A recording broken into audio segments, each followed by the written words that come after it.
Phoebe walked down the beach and returned in the direction of her rented cottage, ready to begin work again on Freddie the flounder and his friend, Walter the whale. As she neared home, though, she spied something on the sand. No, someone. Lifting her skirts, she raced along the beach, frustrated at how long it took her. When she reached the body, she feared the man was dead. He was so still. She thought he must have drowned. He lay face down, a head full of dark hair. She rolled him over with great effort. Though tall, he was slender. This man was over 6 feet, with broad shoulders and narrow hips. The wet clothes that clung to him left little to her imagination. His sleek muscles obvious.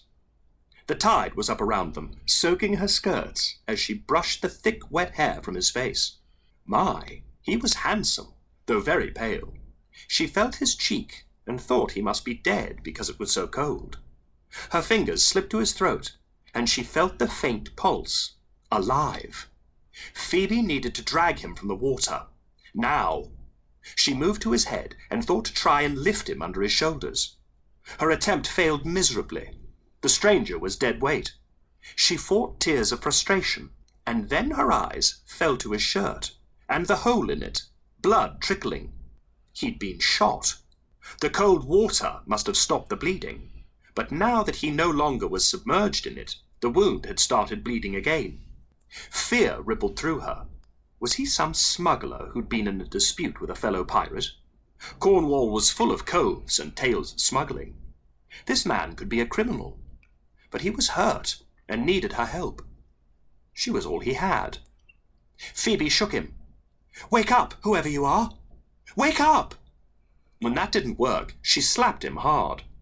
She'd never resorted to any kind of violence, and hadn't even spanked Nathan or allowed Nanny to do so, but she was desperate. So she slapped him again. His eyelids fluttered. Progress. She clutched the abundant hair, lifting him toward her. Practically shouting now, she cried out, "Wake up, you bloody fool! If I'm going to save you, I'll need your help." Then he blinked several times, and his eyes remained open.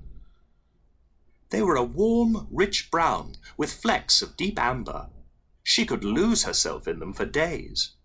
She licked her lips nervously. "You've been shot.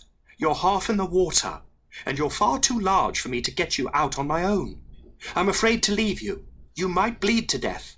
The water was cold enough to contain the bleeding, but it's already started up again. We must get you out, sir. You could freeze to death if you don't." "So, are you going to help me or not?" Phoebe demanded. A smile crossed his face. She had thought him handsome before, but his smile dazzled her. Her heart caught in her throat, and for a moment she forgot to breathe. "Then I suppose I need to do my part." Chapter 5. For a moment Phoebe stilled. The rich timbre of his voice and the warm brown eyes mesmerized her. She couldn't have him dying on her, though. She'd never get over the guilt. Even if he were some smuggler, probably shot in a dispute over who got the lion's share of the profits from bringing in French brandy to England. As the waves lapped around them, making her own skirts heavy, she said, "You must stand. I'll help you the best I can." Phoebe stood and bent over him. He gripped her elbows, and she placed her hands on his waist. With all her might she pulled back, trying to right herself and bring him along with her. Somehow they both wound up on their feet. The stranger swayed, though, and she wrapped her arms tightly about his waist, knowing if he went down again, she would never get him up. An odd sensation ran through her. She'd never held a man in this manner, never been pressed against one, much less a man whose chest was a wall of hard muscle. She looked into his eyes and swallowed. "Thank you," he managed to say, and then asked, "What now?" "I'm not good at estimating distances, but it's not far from my cottage," she told him. Not far, maybe more than I can manage." "Please, you must," she pleaded. "I cannot leave you on the beach. It's 2 miles to the nearest village and the doctor. By the time I return with help, you—" Her voice trailed off. "I might be dead?" he asked. "Let's just get you to Falmouth Cottage," she insisted. The stranger gave her a wry smile. "I suppose I shouldn't question an angel of mercy." Lead the way.